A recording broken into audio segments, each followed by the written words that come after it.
C'est une joie de se retrouver ce matin en présentiel. Voilà, c'est des nouveaux mots qu'on qu'on connaît maintenant, distanciel, présentiel. Mais là, on est en présentiel et vraiment, on est heureux. On est heureux de pouvoir vraiment nous tenir ensemble devant notre Dieu. Et vraiment, ce matin, qu'on puisse le louer, l'élever, lui donner vraiment toute notre louange. Et je vous invite à vous lever. Et on va accueillir notre Seigneur avec des chants, avec des louanges.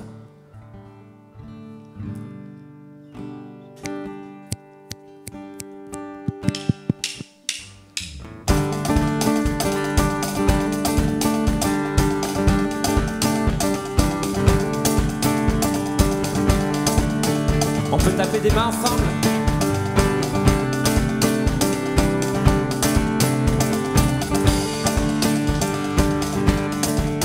Alléluia, Seigneur Jésus. Nous sommes là pour toi ce matin, Seigneur.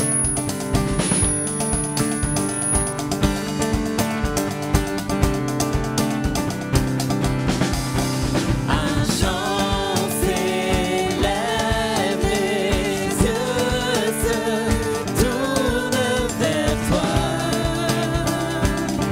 se tournent vers toi. L'espoir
Nous t'accueillons.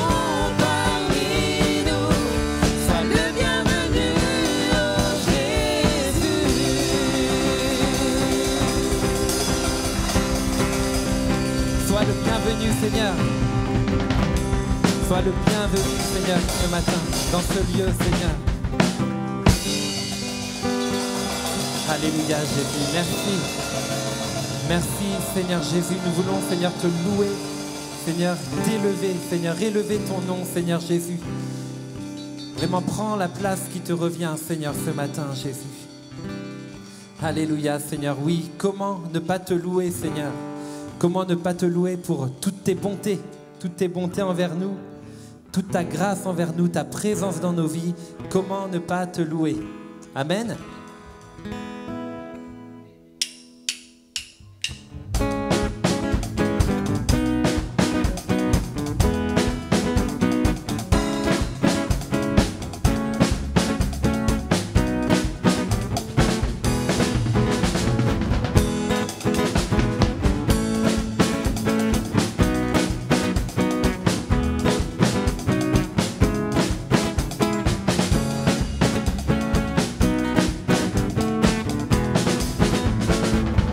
Comment ne pas te louer? Comment ne pas te louer? Comment ne pas te louer? Seigneur Jésus. Comment ne pas te louer? Comment ne pas te louer? Comment ne pas te louer? Seigneur Jésus. Quand je regarde autour de moi, je vois mes frères, je te bénis, Seigneur Jésus. Comment ne pas te louer, Seigneur Jésus? Comment ne pas te louer? Comment ne pas te louer? Comment ne pas te louer? Seigneur Jésus.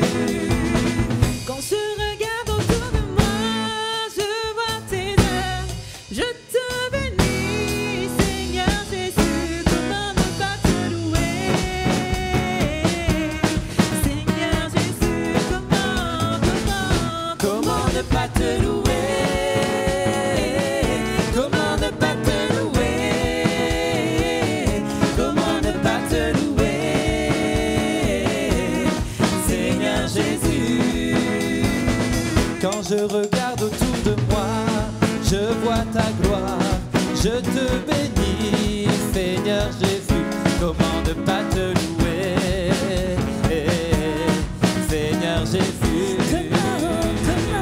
Comment ne pas te louer?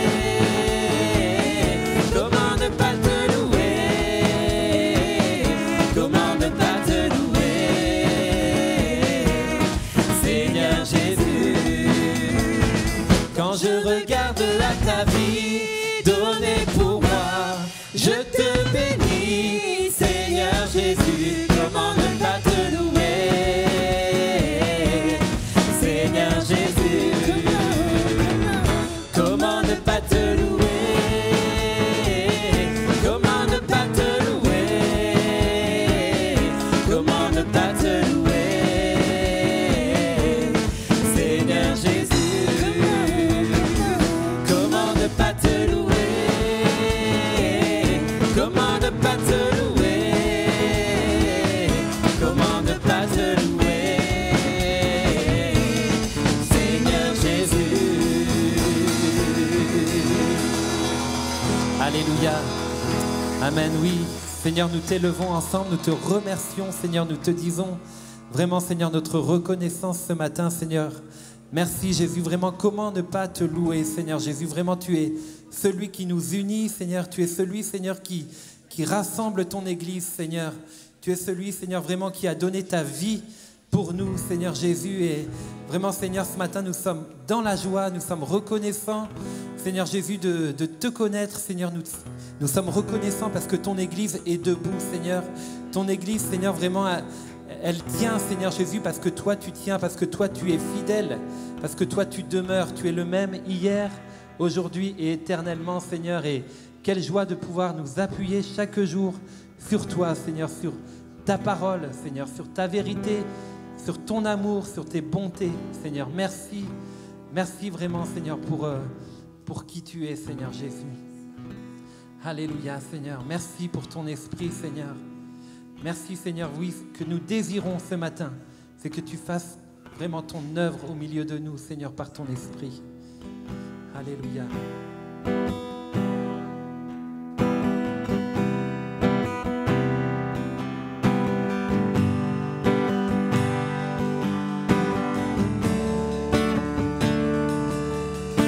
Quand il descend, oui, tout s'arrête.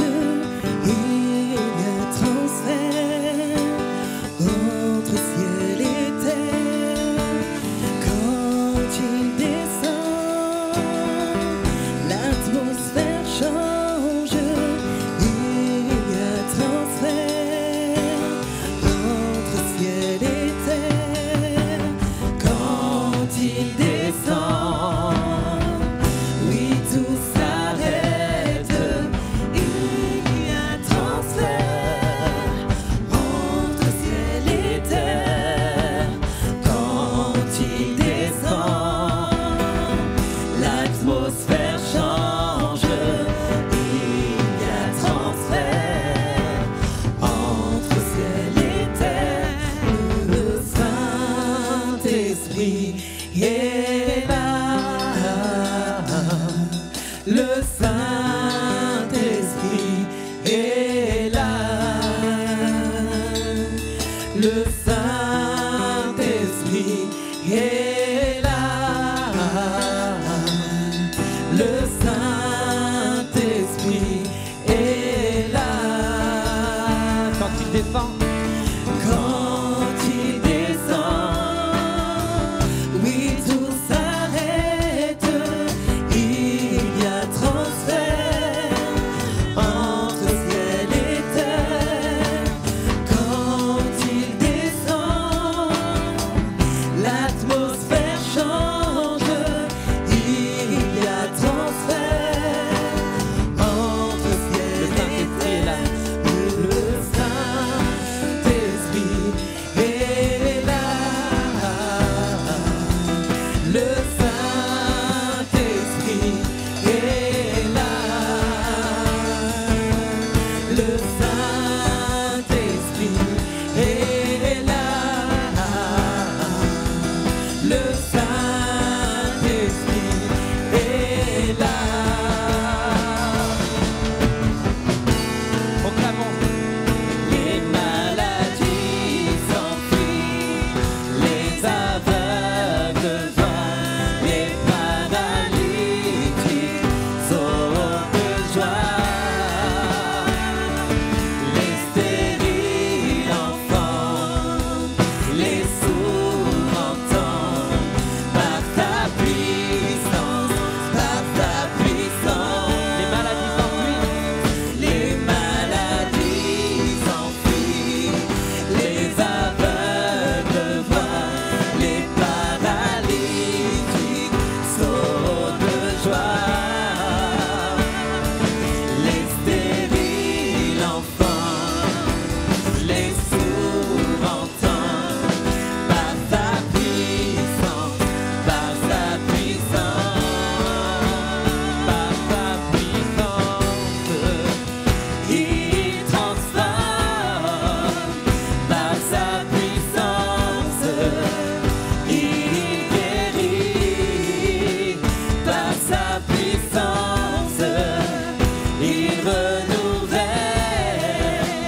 il descend, oui tout s'arrête, il y a transfert entre ciel et terre. Quand il descend, l'atmosphère change, il y a transfert entre ciel et terre.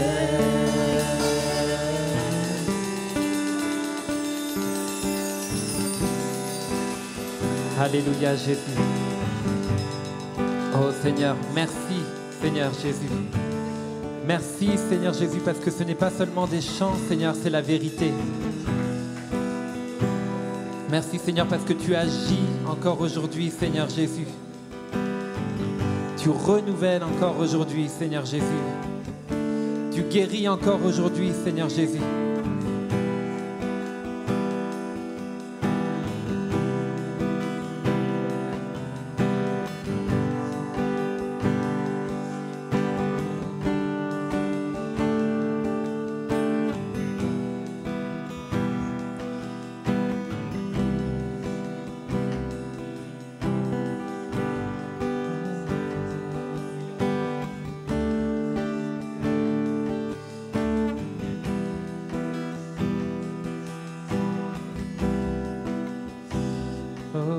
Merci Jésus,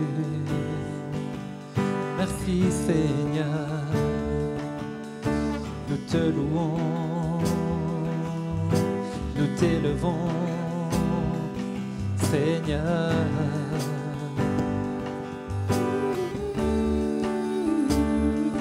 Jésus,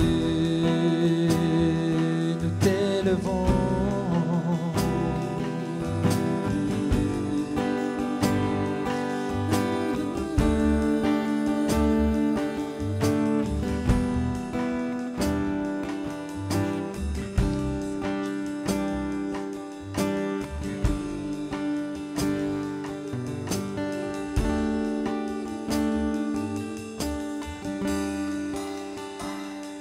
Alléluia. Qui est comme toi, Seigneur? Qui est comme toi, Seigneur Jésus? Personne n'est comme toi, Seigneur. Personne n'est comme Jésus. Nous voulons élever vraiment le nom de Jésus ce matin. Élever son grand nom au-dessus de tous les noms.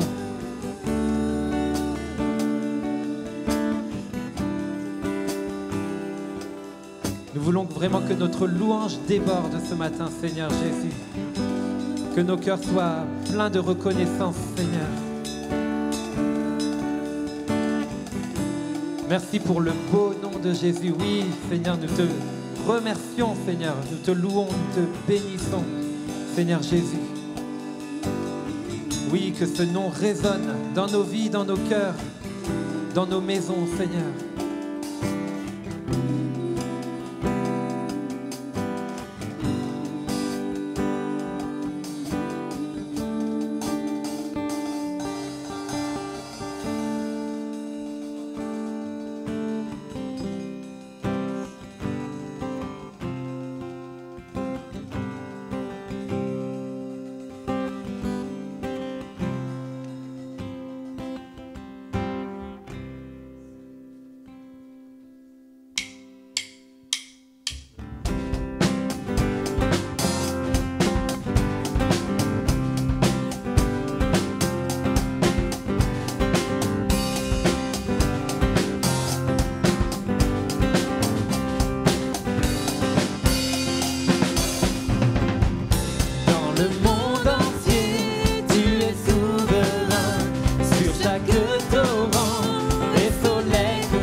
dans chaque parole et chaque pensée.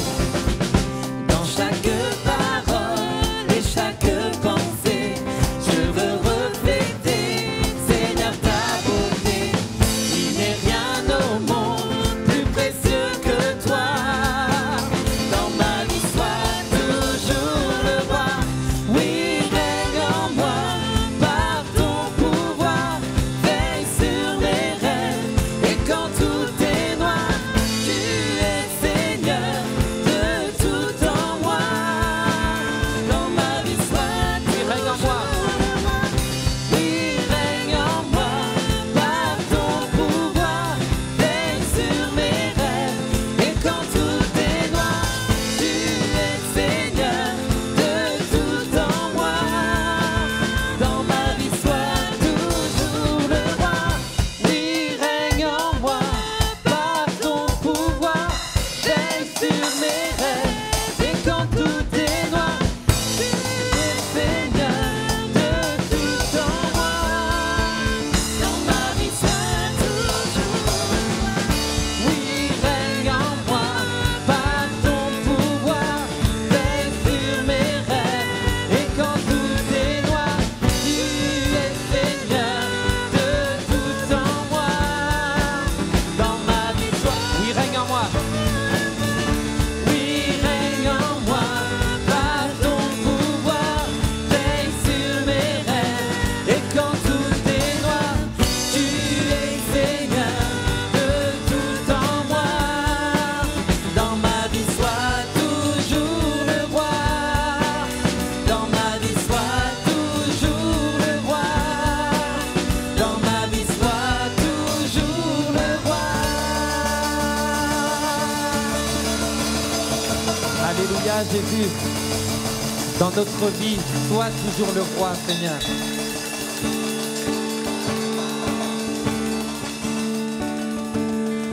Oh, oui, règne en moi par ton pouvoir. Veille sur mes rêves et quand tout est noir, tu es Seigneur de tout en moi. Dans ma vie, sois toujours le roi. Oui, règne en moi par ton pouvoir. Veille sur mes rêves et quand tout est noir, tu es Seigneur de tout en moi. Dans ma vie, sois toujours le roi.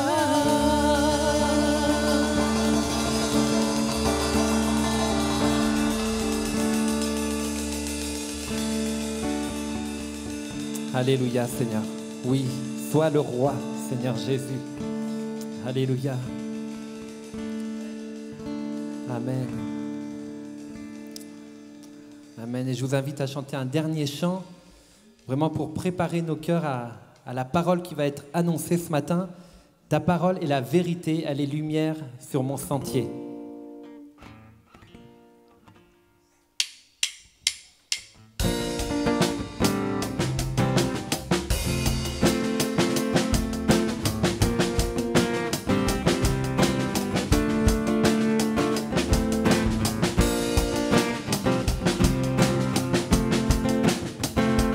Ta parole est la vérité,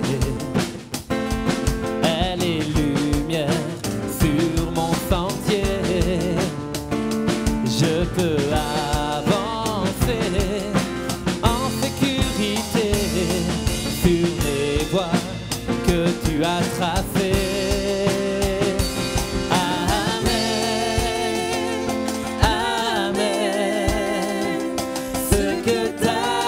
A dit, ta main l'accomplit.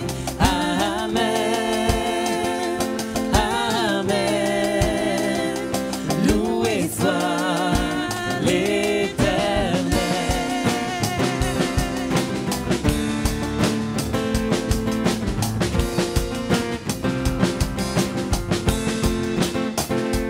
Ta parole est une arme puissante, une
parlé. Dès qu'il a parlé, tout a existé. Il a commandé, tout a été fait. Par l'Éternel, parle encore aujourd'hui. Ta parole nous donne la vie. Dès qu'il a parlé.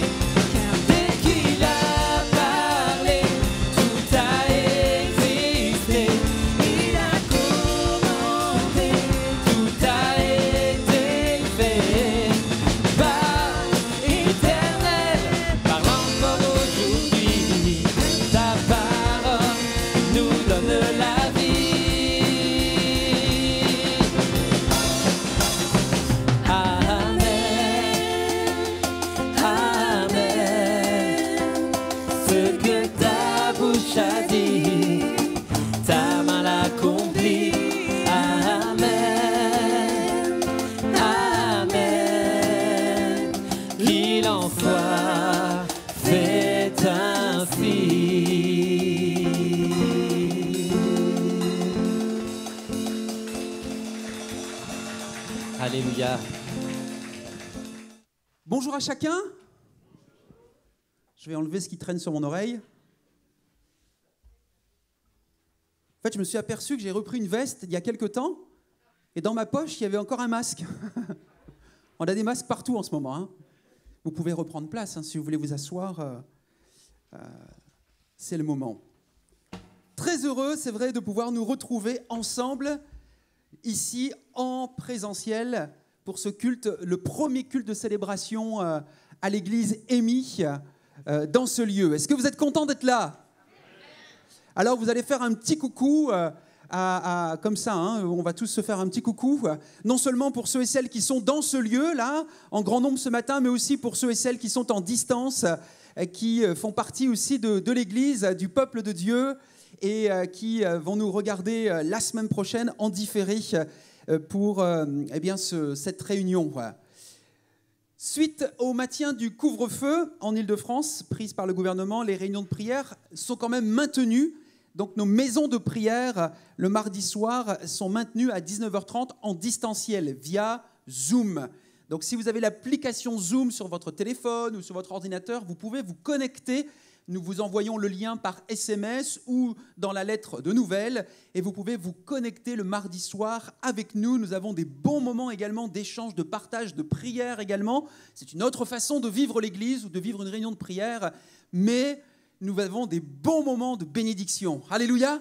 Alors on vous encourage, rejoignez-nous le mardi soir.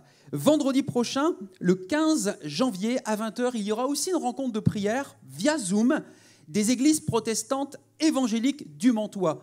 Tous les ans, dans le cadre de ce qu'on appelle l'Alliance évangélique, il y a des réunions de prière qui sont organisées en commun. Donc là, les églises du Mantois, du bassin du Mantois, eh bien, se réuniront vendredi prochain à 15h. Certains seront en présentiel à Aubergenville, mais la majorité, on pourra se connecter. Moi, je me connecterai aussi via Zoom, vendredi prochain à 15h.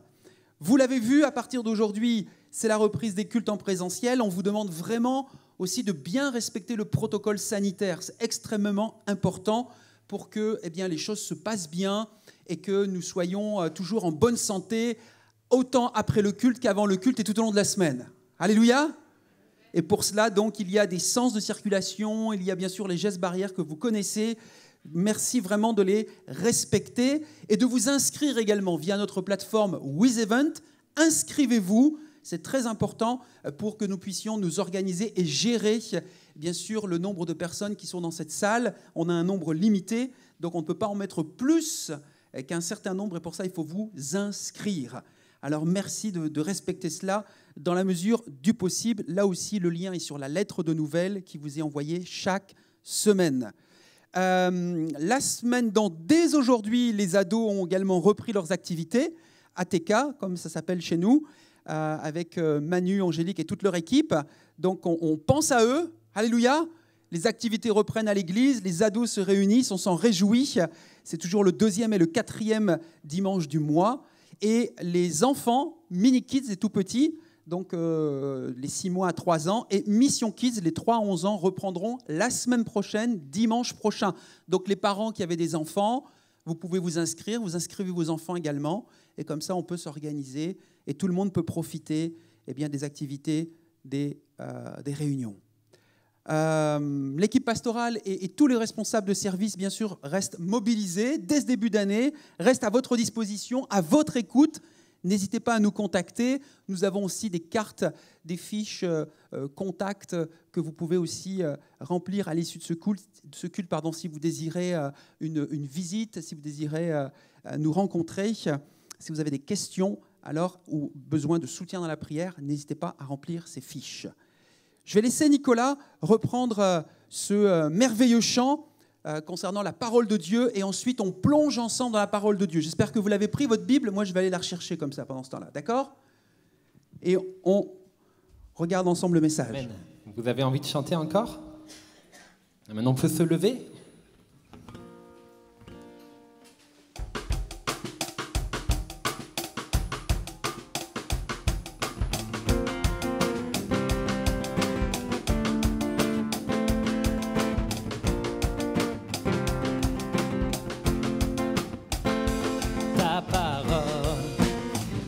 Vérité, elle est lumière sur mon sentier. Je peux avancer en sécurité sur les voies que tu as tracées. Amen, amen. Ce que ta bouche a dit, ta main l'accomplit. Amen, amen.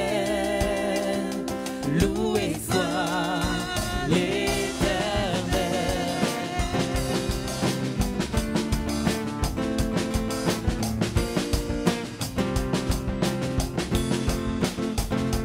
Ta parole est une arme puissante, une épée à double tranchant. En toi c'est confiance, Dieu tout-puissant, éternel, Dieu triomphant.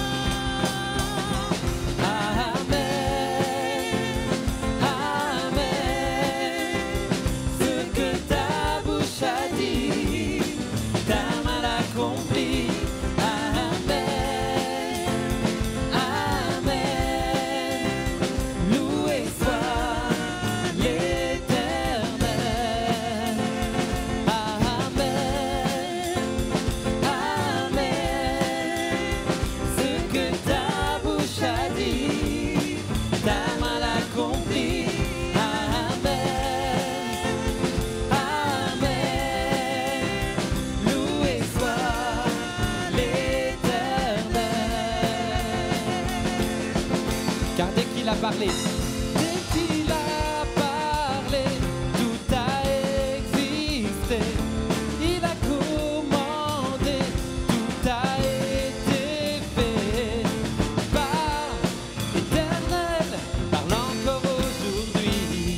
Ta parole nous donne la vie. Dès qu'il a parlé, tout a existé.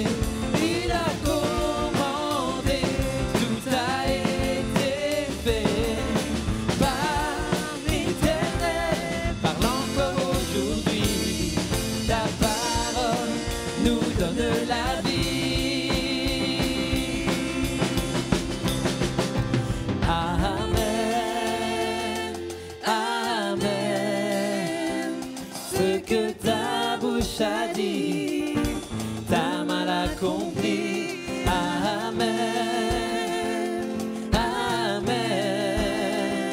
Qu'il en soit fait ainsi. dernière fois. Amen, amen. Ce que ta bouche a dit, ta main l'accomplit. Amen, amen. Qu'il en soit fait ainsi.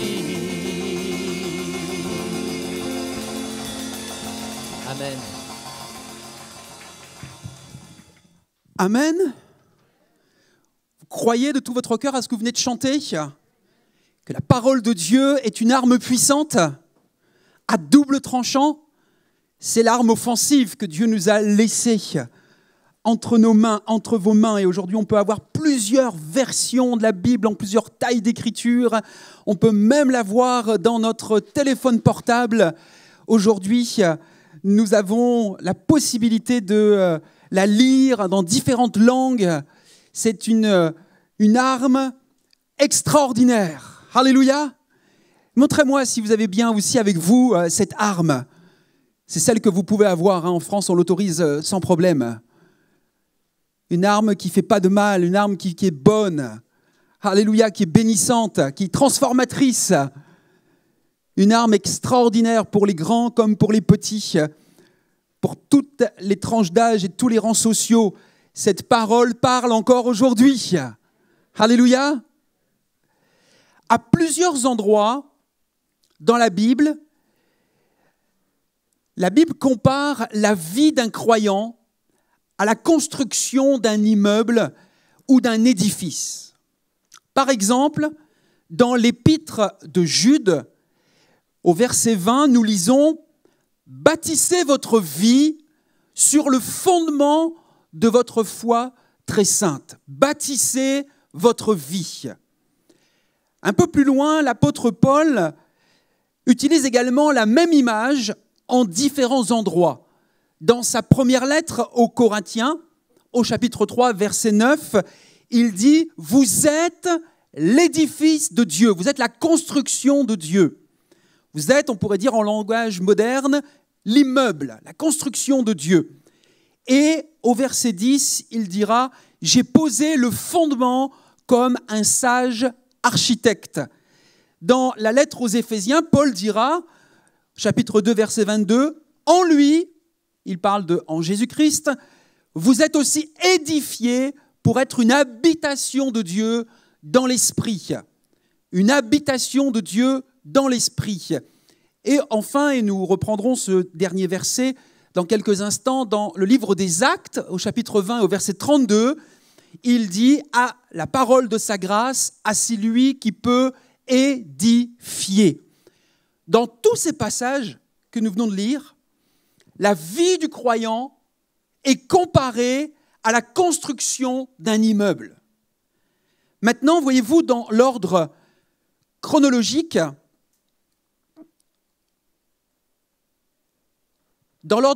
la première et la plus importante caractéristique de tout bâtiment qui va être permanent et solide, ce sont les fondations ou fondements.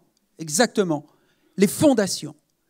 Voyez-vous, parce que les fondations vont limiter le poids et la hauteur de l'immeuble à édifier, à bâtir. Des fondations faibles ne pourront supporter qu'un petit immeuble. Des fondations fortes, peuvent supporter un grand immeuble, une grande construction. Donc il existe une relation absolue entre les fondations et l'immeuble. Donc si nous avons le désir, toi et moi ici, jeunes ou moins jeunes, hommes ou femmes, si nous avons le désir de bâtir un bel édifice solide de spiritualité chrétienne dans notre vie, alors il nous faut peut-être évaluer ou réévaluer nos fondations. Est-ce que vous êtes d'accord avec ça? D'où l'intitulé de cette nouvelle série de messages qui va s'appeler « Fondation ». Répète-le après moi, « Fondation ». Et nous allons avoir quelques épisodes de ce thème « Fondation » sur la parole de Dieu. Et nous aurons quelques autres épisodes sur d'autres fondements. Et le titre de mon message ce matin, c'est « La relation avec la Bible ». La relation avec la Bible. L'apôtre Paul, nous l'avons lu il y a quelques instants, dans Actes chapitre 20, verset 32, va dire aux anciens de l'église d'Éphèse « Et maintenant, frères, je vous recommande à Dieu et à la parole de sa grâce, à celui qui peut édifier. » C'est une parole que je pourrais également dire à l'église Émis ce matin. Et maintenant, frères et sœurs, je vous recommande à Dieu pour cette année 2021 et à la parole de sa grâce, à celui qui peut vous édifier. Alléluia. Qui peut vous construire. C'est la parole de Dieu et seulement elle qui est capable, quand nous l'écoutons et que nous la mettons en pratique, quand nous l'étudions et que nous l'appliquons, de bâtir, de construire en nous, en tant que chrétiens, un édifice qui va être fort et solide, basé, bien sûr, sur le fondement de Christ lui-même. La Bible nous dit qu'il n'y a pas d'autre rocher sur lequel nous pouvons bâtir solidement notre vie, Jésus-Christ. Alors, cela nous amène à un sujet d'une extrême importance. C'est pour ça qu'on débute l'année ensemble avec cette thématique et ce sujet d'une extrême importance dans la foi chrétienne. Il s'agit premièrement, c'est ce que nous allons voir, de la relation de Christ et la Bible. Quelle relation Jésus avait avec la Bible? Et bien sûr, ce qui en découle, la relation entre le chrétien et la Bible. C'est-à-dire, pour la majeure partie d'entre nous, entre toi et moi et la Bible. Ça va jusque-là? Voyez-vous, continuellement, au fil de ces pages, la Bible déclare être la parole de Dieu. Et d'un autre côté, certains passages des Écritures donnent à Jésus le titre de la parole ou la parole de Dieu. Prenons par exemple dans Jean chapitre 1, verset 1. Dans l'évangile de Jean chapitre 1, verset 1, il est dit « Au commencement était la parole, et la parole était avec Dieu, et la parole était Dieu. » Et un petit peu plus loin, au verset 14, il est dit « Et la parole a été faite chair, elle a habité parmi nous, et nous avons contemplé sa gloire, une gloire comme la gloire du Fils unique venu du Père. » Et lorsque nous lisons dans le dernier livre de la Bible que l'on appelle Apocalypse, au chapitre 19 et au verset 13, il est dit « Christ était revêtu d'un vêtement teint de sang, son nom est la parole de Dieu. » Son nom est la parole de Dieu. Voyez-vous, cette identité de nom révèle une identité de nature. Très important que nous comprenions cela dès le début de l'année pour nos fondements concernant la parole de Dieu. La Bible est la parole de Dieu. Ça va jusque-là? Et ce que nous avons lu nous dit aussi que Jésus-Christ est la parole de Dieu. Chacun est de la même façon une révélation de Dieu parfaite, divine et qui fait autorité. Ils sont tous deux parfaitement d'accord. La Bible révèle parfaitement Christ. Alléluia. La Bible révèle parfaitement Christ et Christ accomplit parfaitement la Bible.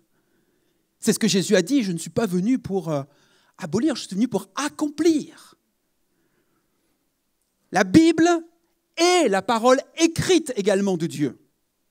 Vous êtes d'accord? La Bible, c'est la parole écrite de Dieu. Christ, lui, est la parole de Dieu personnifiée. Avant son incarnation, c'est-à-dire avant que Jésus devienne homme parmi les hommes, Christ était la parole éternelle auprès du Père. Dieu, on l'a entendu dans le chant, il a dit, les choses se sont faites, il n'était pas seul, il était avec son Fils, il était avec le Saint-Esprit, nous l'avons chanté ce matin, merci pour ces chants inspirés et inspirants. Et Christ était, Jésus était avec son Père de toute éternité. Et Christ est la parole éternelle auprès du Père. Et dans son incarnation, c'est-à-dire dans le fait qu'il est devenu homme, il est la parole faite chair. C'est ce que nous dit Jean, c'est ce que nous avons lu ensemble, Jean chapitre 1, verset 14. Jésus, le Fils de Dieu, est venu et la parole faite chair. Le même Saint-Esprit qui nous révèle Dieu au travers de sa parole écrite, la Bible, révèle Dieu dans la parole faite chair, Jésus de Nazareth. Alléluia. Vous suivez mon raisonnement? la relation entre Jésus et la Bible. Et Jésus va utiliser, voyez-vous, deux appellations qui ont été utilisées depuis par de nombreux serviteurs, des auteurs dont on reparlera tout à l'heure, de la Bible, mais aussi par nous aujourd'hui. Il va utiliser deux appellations pour désigner la Bible. Pas 36, deux. La première, la parole de Dieu. Jésus va appeler la Bible la parole de Dieu. Et la seconde, l'écriture. Alors on va considérer un instant ce que chacune de ces deux appellations principales a à nous dire sur la nature de la Bible. Quand Jésus appelle la Bible la parole de Dieu, il indique que les vérités révélées par elle ne trouvent pas leur origine dans l'homme, mais trouvent leur origine en Dieu. Alléluia! Les vérités révélées dans ce livre que vous avez entre vos mains, que nous avons, que nous possédons aujourd'hui, eh bien, ne trouvent pas leur origine dans l'homme, mais en Dieu. Bien que de nombreux hommes différents, 40 auteurs ont écrit ces 66 livres de cette bibliothèque que constitue la Bible, qu'ils aient utilisé de diverses façons, ces auteurs, pour rendre la Bible disponible au monde. Ils sont simplement des instruments ou des canaux. C'est important de comprendre cela. En aucun cas, le message ou la révélation n'a trouvé son origine dans l'homme, mais toujours et seulement en Dieu lui-même. Alléluia. Alors, un homme, même un pasteur, reste limité et reste un homme. On est d'accord avec ça? Et ce qui est important, eh bien, c'est de considérer la parole de Dieu. Ce que Dieu nous dit au travers de son livre, la Bible, et ce qu'il nous a dit au travers de son Fils Jésus, la parole faite chair. D'un autre côté, quand Jésus utilise la seconde appellation, l'écriture, il indique une limitation en fait de la Bible qui est prévue par Dieu. L'expression l'écriture signifie littéralement ce qui est écrit. Mais la Bible ne contient pas la connaissance ou le plan tout entier du Dieu Tout-Puissant dans chaque aspect ou détail. Elle ne contient même pas tous les messages divinement inspirés par Dieu ou que Dieu a donnés au travers de ses instruments humains dont on parlait tout à l'heure, les différents auteurs. Non, ça c'est même prouvé par le fait que la Bible elle-même fait référence à de nombreux endroits, à des propos de prophètes dont les paroles ne se trouvent pas dans la Bible. Donc, voyons donc que la Bible, bien qu'elle soit entièrement vraie et digne d'autorité, est également très sélective. Son message est essentiellement destiné à la race humaine. Elle est écrite avec des mots et des expressions que les êtres humains peuvent comprendre. C'est pour ça qu'aujourd'hui, la Bible est répandue dans le monde entier. Il y a encore quelques contrées, il y a encore quelques peuplades qui n'ont pas les Écritures dans leur langue, mais dans le siècle dernier et encore aujourd'hui, la Bible est traduite et elle est répandue dans le monde entier, dans des mots que les humains peuvent comprendre. Et son but et son sujet principal, eh bien, c'est le bien-être spirituel de l'homme, de la femme. Et elle révèle principalement deux choses, la Bible. Elle révèle le cœur de Dieu, qui est Dieu, quel est son cœur pour l'humanité, et elle révèle notre cœur, ton cœur, mon cœur, et aussi bien sûr la nature et les conséquences du péché. Et ainsi que la façon d'être délivré du péché et de ses conséquences par la foi en Jésus-Christ. Alléluia! La parole de Dieu est une arme puissante et j'aimerais, avant de continuer sur le deuxième point, m'arrêter un court instant avec vous et exprimer une prière de reconnaissance à Dieu pour cette parole. Je n'ai pas envie d'attendre la fin du message. J'ai envie maintenant de dire merci à Dieu, merci à Jésus pour sa relation avec la Bible, pour sa relation avec ce livre qui nous a été transmis. Je ne sais pas si vous réalisez, si nous réalisons le privilège extraordinaire, ce n'a pas été le cas dans toute l'histoire de l'humanité, mais le privilège que nous avons d'avoir ce livre entre nos mains, ce livre à notre disposition. Ce livre que nous pouvons mettre sous nos yeux chaque jour, à n'importe quel moment de la journée, en petit format, en grand format. Maintenant, je vous l'ai dit, dans ton téléphone, tu peux lire les promesses, tu peux lire les paroles de Jésus-Christ. Est-ce que vous réalisez que c'est extraordinaire ? Eh bien, c'est important de le réaliser tout à nouveau, je pense, en 2021. Alors, j'aimerais exprimer une prière, si vous le voulez bien, avec vous, pour vous. Vous la reprendrez, si vous voulez, à votre compte. Mais voici ce que j'ai envie de dire. Seigneur Jésus, merci pour ta relation avec la Bible. Toi, la parole vivante, qui est venue habiter dans le cœur de l'homme repentant par ton Esprit Saint. Ta parole est une source puissante qui habite constamment en moi, qui est avec moi et qui m'accompagne sur le chemin de la vie ici-bas. Merci, Seigneur Jésus, de me permettre, en tant que chrétien en 2021, de toujours chérir cette relation, comme toi, avec cette parole de Dieu vivante et écrite qu'est la Bible. Amen. Amen. Nous avons vu ensemble, succinctement, vous pourrez approfondir si vous le souhaitez à la maison, la relation de Jésus avec la Bible. Maintenant, j'aimerais vous proposer de voir quelle est la relation entre le chrétien et la Bible. Si Jésus est parfaitement un avec la Bible, alors nous pouvons dire que la relation du chrétien avec la Bible doit être semblable à sa relation avec Christ. De nombreux passages des Écritures apportent un témoignage à ce sujet. On va regarder ensemble, si vous le voulez bien, dans le chapitre 14 de l'évangile de Jean. 4e évangile que nous trouvons dans le Nouveau Testament.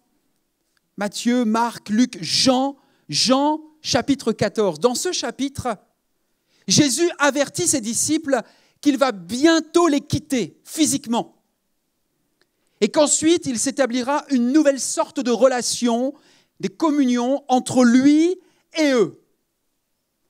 Et les disciples ne peuvent pas, ni ne veulent même accepter ou comprendre ce changement imminent. Ils ne vont pas saisir les paroles de Jésus. Ils ne vont même pas les comprendre. Et ils sont en particulier incapables de comprendre comment, si le Christ est sur le point de les quitter, ils pourront encore le voir ou avoir une communion avec lui après qu'il les ait quittés. Et nous lisons dans Jean chapitre 14, verset 19, cette parole où Jésus dit « Encore un peu de temps, et le monde ne me verra plus.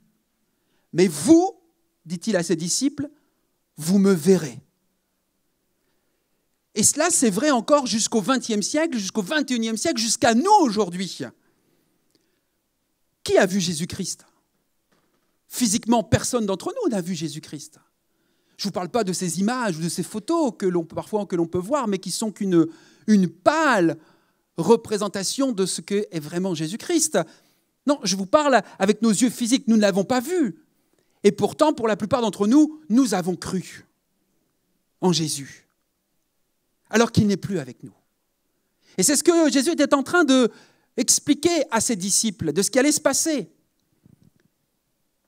Et il va dire, ce que nous devons comprendre quand il dit « mais vous me verrez », dit autrement, vous allez continuer à me voir. Je ne serai plus avec vous physiquement, mais vous allez continuer à me voir. Et à cause de cette affirmation de Jésus, on voit que l'un de ses disciples, Jude, non pas Iscariote, au verset 22, va dire « Mais Seigneur, d'où vient que tu te feras connaître à nous et non au monde ?» En d'autres termes, Seigneur, si tu t'en vas, et si le monde ne te voit plus, comment seras-tu capable de te manifester à nous, les disciples, et non au monde, c'est-à-dire à ceux qui ne sont pas tes disciples? Quel genre de communication pourras-tu maintenir avec nous et qui ne sera pas accessible au monde? Et au verset 23, écoutez bien, au verset 23, Jean chapitre 14, verset 23, Jésus va répondre à cette question. Et je pense que c'est important que nous entendions cette réponse encore ce matin, en début 2021.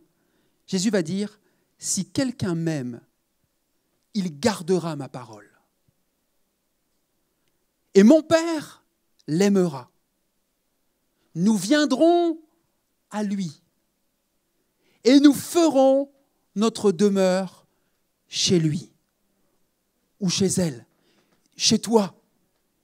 Si tu gardes la parole de Dieu, alors Jésus a dit, moi et mon Père, on viendra à toi et on fera notre demeure chez toi.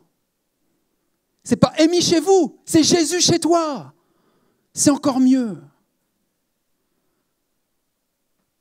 La clé pour comprendre correctement cette réponse se trouve dans la phrase de Jésus, « Il gardera ma parole ». Le trait principal, voyez-vous, qui différencie un véritable disciple des gens du monde, c'est qu'il garde la parole de Christ. Vous pouvez dire Amen même derrière votre masque à n'importe quel moment. Si nous relions la réponse de Christ donnée ici à la question de départ, « Seigneur, d'où vient que tu te feras connaître à nous et non au monde ?» nous voyons révéler 4 faits d'une importance absolument vitale pour celui ou celle qui désire sincèrement être un véritable disciple ou un véritable chrétien. Et dans un but de clarté, laissez-moi d'abord répéter la réponse de Jésus au verset 23. « Si quelqu'un m'aime, il gardera ma parole, et mon Père l'aimera. Nous viendrons à lui, et nous ferons notre demeure chez lui. » Ici, la réponse de Christ révèle 4 faits marquants concernant la parole de Dieu. Premièrement, l'observation de la parole de Dieu, si vous voulez, la lecture, la méditation, la mise en pratique, c'est ce que j'appelle par l'observation de la parole de Dieu. C'est la marque distinctive suprême qui fait la différence entre les disciples de Christ et le reste du monde.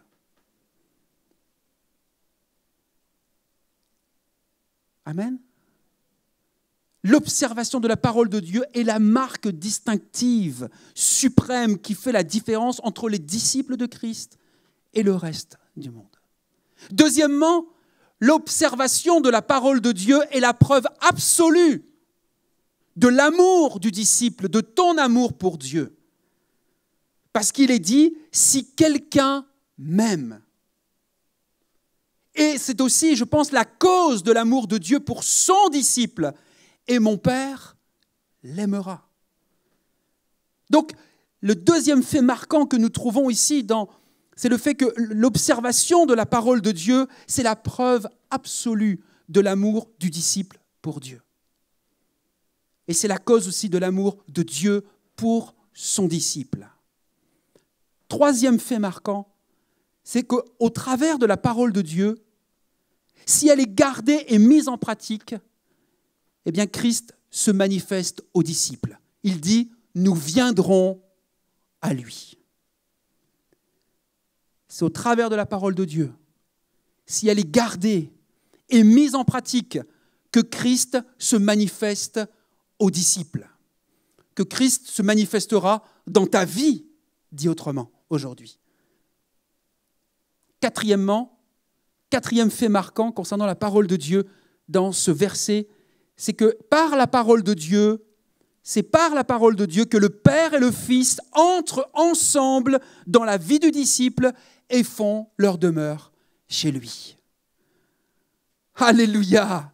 C'est par la parole de Dieu, quand je prends le temps de la lire, de m'en nourrir, de la chérir, de considérer ses promesses, et puis de pouvoir les mettre en pratique, bien sûr, d'obéir à ce que je comprends de la parole de Dieu, de ce qui m'est enseigné. Lorsque je proclame la parole de Dieu par la prière, lorsque je vis bien humblement, bien imparfaitement cette parole de Dieu au quotidien, aujourd'hui dans ma société, eh bien que le Père et le Fils entrent dans ma vie, manifestent leur vie en moi et au travers de moi font leur demeure en moi. Vous vous souvenez les versets du début ? Nous sommes l'habitation de Dieu. Maintenant, comparons la réponse de Christ, celle que nous venons de lire dans Jean chapitre 14, verset 19, aux paroles de l'apôtre Jean, dans la première lettre de Jean, chapitre 2, versets 4 et 5. Il est dit ceci, « Celui qui dit « Je l'ai connu », j'ai connu Christ, j'ai connu Dieu, et qui ne garde pas ses commandements, qui ne garde pas sa parole, est un menteur. Et la vérité n'est point en lui. Mais celui qui garde sa parole, l'amour de Dieu est véritablement parfait en lui. Par là, nous savons que nous sommes en lui. Alléluia!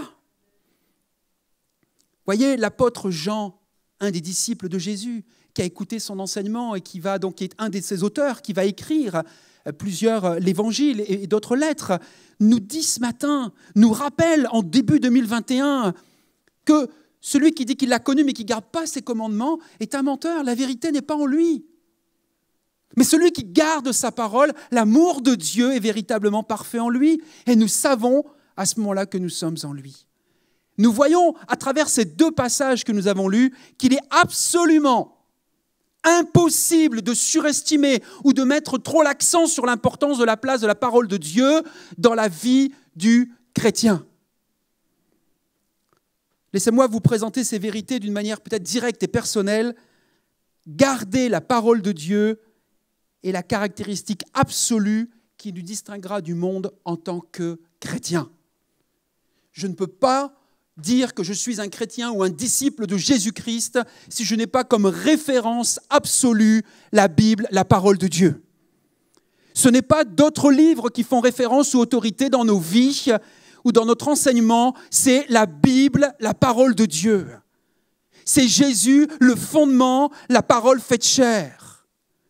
C'est ça qui fait référence aujourd'hui pour nous et qui doit le faire jusqu'à ce que Jésus revienne. Pas d'autres livres. L'écrit de la Bible, de la parole de Dieu. C'est la mise à l'épreuve de notre amour pour Dieu. Garder la parole, c'est cette mise à l'épreuve de notre amour pour Dieu.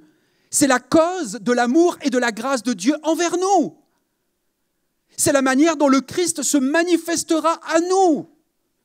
Beaucoup de personnes, de chrétiens, veulent de la puissance, veulent des miracles, veulent voir Dieu en action, veulent voir sa gloire, n'est-ce pas? Vous êtes d'accord avec ça? Eh bien, c'est possible si tu te nourris davantage de la parole de Dieu.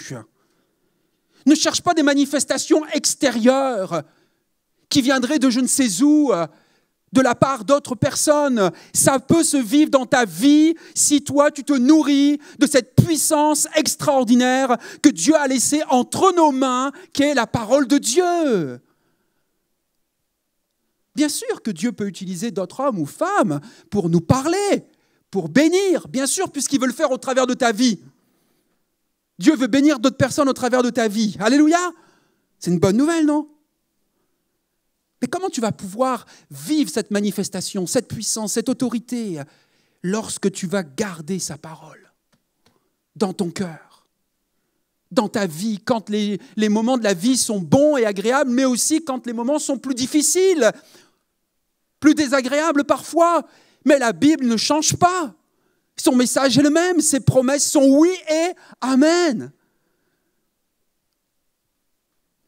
C'est ainsi que Dieu le Père et Dieu le Fils viendront dans notre vie et demeureront en nous. Dit autrement, notre attitude vis-à-vis de la parole de Dieu est le reflet de notre attitude envers Dieu lui-même. Tu ne peux pas dire que tu aimes Dieu et que tu aimes Jésus-Christ et délaisser la parole de Dieu. Je suis assez direct en ce début d'année 2021. Mais je vous partage ce que j'ai reçu dans mon cœur et qui est important, je crois, de partager encore aujourd'hui. Notre attitude envers la parole de Dieu est le reflet de notre attitude envers Dieu lui-même. Nous devons obéir à Dieu autant qu'à sa parole. Je dis ça parce que parfois, il y a des gens qui se sont construits des dieux. Et parfois, quand ils obéissent à Dieu, tu te demandes à quel Dieu ils obéissent. À quel Dieu tu obéis? Si c'est le Dieu de la parole, de la Bible, là, on va peut-être se comprendre. et on va pouvoir peut-être être en phase ou en accord. Nous devons autant obéir à Dieu qu'à sa parole. Nous devons autant aimer Dieu que sa parole. Vous comprenez ça? Quand on dit qu'on aime Dieu, alors on aime sa parole. Nous devons honorer autant Dieu que sa parole. Nous devons avoir autant de place dans notre vie et dans notre cœur pour Dieu que nous en avons pour sa parole. Alors, je vais terminer en nous laissant cette question ce matin, à chacun d'entre nous, à vous qui êtes ici présents, à vous qui êtes à distance. Voulons-nous savoir combien Dieu compte pour nous? Voulons-nous vraiment savoir combien Dieu compte pour nous? Nous pouvons facilement le découvrir. Demandons-nous simplement combien la parole de Dieu compte pour nous. Combien la Bible, cette parole vivante et cette parole écrite comptent vraiment pour nous. Les réponses à ces deux questions sont identiques. Dieu compte pour nous autant que sa parole compte pour nous, ni plus ni moins. Alors j'aimerais également, pour terminer, exprimer une prière avec vous, pour vous, concernant ce message. Vous êtes prêts à prier avec moi? Écoutez et appropriez-vous, bien sûr, la prière. Formulez votre prière maintenant à Dieu.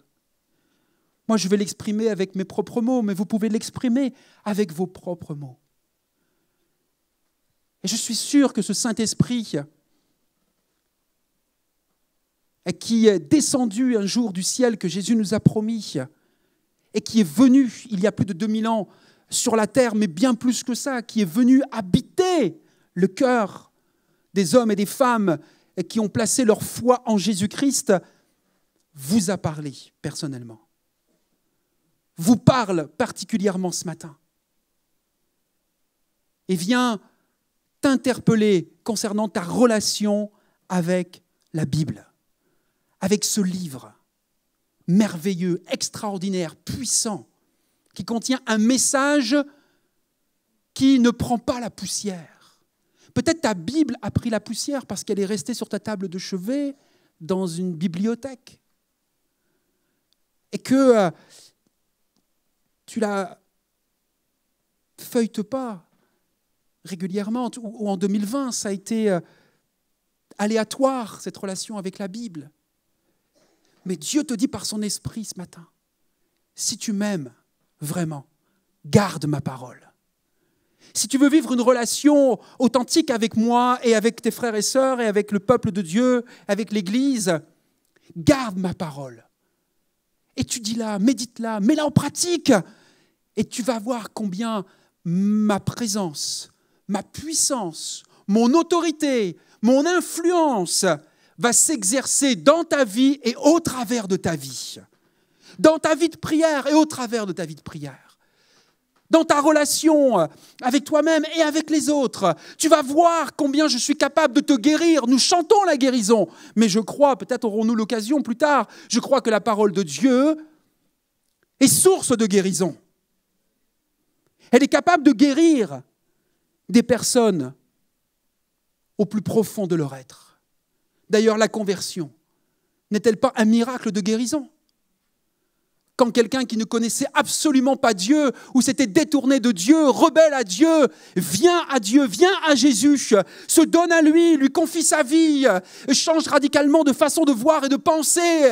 Mais c'est une guérison extraordinaire. Et ça, c'est le fruit de l'impact, de l'influence de la parole de Dieu. De ce que Jésus nous dit, nous révèle dans sa parole, ou au travers parfois, bien sûr, d'un canal. Je ne suis aujourd'hui qu'un instrument, qu'un canal comme les auteurs de la Bible pour partager, proclamer ce message. Alors je crois de tout mon cœur qu'en 2021, vous et moi, nous devons retrouver une saine et sainte relation avec la parole de Dieu. Nous devons revenir ensemble à la parole de Dieu. Partout, que ce soit avec les enfants, que ce soit avec les adolescents, que ce soit avec les jeunes adultes, que ce soit avec les couples, que ce soit avec les célibataires, quel que soit le public, nous devons revenir et nous fonder dans ce que nous voulons entreprendre, vivre sur la parole de Dieu. Alléluia. Et de nous dire peut-être un peu plus régulièrement entre nous, qu'est-ce que la parole de Dieu dit sur ce sujet ? Qu'est-ce qu'elle nous révèle sur ce sujet ? Qu'est-ce que nous dit la parole de Dieu sur tel ou tel aspect de comportement ou d'attitude que je dois avoir ? Ou de décision ou de choix que je dois faire ? Qu'est-ce que me dit la parole de Dieu ? Parfois, il faut être très humble, souvent d'ailleurs, il faut être très humble avec la parole de Dieu, parce que nous ne la comprendrons pas tout de suite, nous n'aurons pas nos réponses tout de suite. Mais elle reste la parole de Dieu, elle reste la vérité. Elle reste le repère dont vous et moi, nous avons besoin. Elle contient la réponse à de nombreuses questions. Parfois, il faut juste aller fouiller un petit peu plus, prendre un petit peu plus de temps, être un peu plus à l'écoute de cette parole. Et ça vaut autant pour moi, ce que je suis en train de vous dire, c'est vrai pour moi premièrement que pour vous. Alors, prions ensemble maintenant pour terminer avant de nous séparer. Père céleste et Seigneur Jésus, qui est lui-même la parole, je veux te dire que ta parole signifie tout pour moi. Et je te suis reconnaissant pour les richesses spirituelles que tu m'as données à partir de ta parole. Si parfois je néglige ou j'ai négligé ta parole, pardonne-moi, pardonne-nous. Et aide-nous à grandir en 2021 et dans les années où tu nous accorderas la vie ici-bas. Accorde-nous à grandir dans la compréhension de tes richesses et aide-nous à les mettre en pratique. Nous connaissons déjà un certain nombre de vérités, un certain nombre de principes de ta parole. Et tu nous appelles à les garder, à les aimer. Seigneur, merci de nous permettre de rétablir notre relation comme toi tu l'avais avec la parole, avec la Bible. Eh bien nous aussi de chérir et de rétablir, de renouer, de développer, d'enrichir cette relation avec ta parole, avec la Bible. Avec ce livre, avec cette lettre d'amour extraordinaire que tu nous as envoyée du ciel sur la terre. Nous te bénissons ensemble. L'Église Émis te bénit pour la parole de Dieu.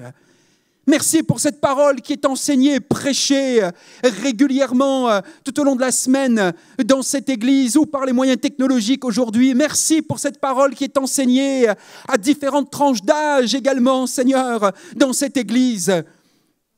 Merci, Seigneur, de faire de nous des hommes et des femmes de ta parole. Nous voulons être attachés à ta parole, Seigneur, plus qu'à toute autre chose. Révèle-toi encore à nos cœurs. Révèle-toi à nos cœurs. Parle-nous, fortifie-nous, embrase-nous, confronte-nous, enseigne-nous. Nous te le demandons. Dans le nom de Jésus. Et tout le monde dit Amen. Amen. Merci beaucoup pour votre attention. Nous continuerons dimanche prochain et quelques dimanches, je vous l'ai dit, sur des épisodes de ce fondement de la parole de Dieu. Alors, vous pourrez bien sûr revenir dans ce lieu et ou choisir de suivre ça à distance. Notre culte prend fin aujourd'hui. Bonne semaine à chacun. Vraiment bon temps avec la parole de Dieu à des moments que vous aurez choisis dans votre journée, dans votre semaine.